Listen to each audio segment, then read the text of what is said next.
Hello, I'm Ishfaq Naseem for Outlook, and we are standing here right outside the civil hospital.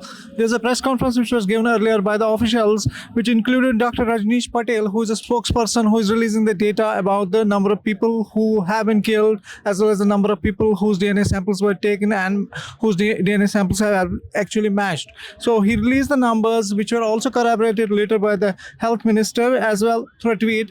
What he said in the press conference is that the people need not come directly to the hospital. They can be contacted on the phone, and they can send anybody from the family who could be in a distant relative who would be able to establish through a documentary evidence that the person who died in the plane was his relative. Dr. Rajnish and the other officials who were there at the press conference said was that 230 people have been killed.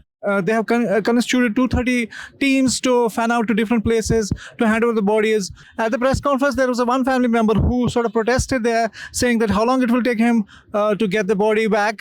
For the last 4 days, he has been at the hospital doing the rounds, and he has not been able to get the body. And the officials said that it's a long process. It's a process which actually requires not only taking the samples in terms of taking the blood samples, and then it's a process, which is an elaborate process, which also requires the matching of these DNA samples. There are also some medical students who were injured because the aircraft crashed right at the undergraduate mess where the doctors were taking food, and in the accident, 4 doctors were killed.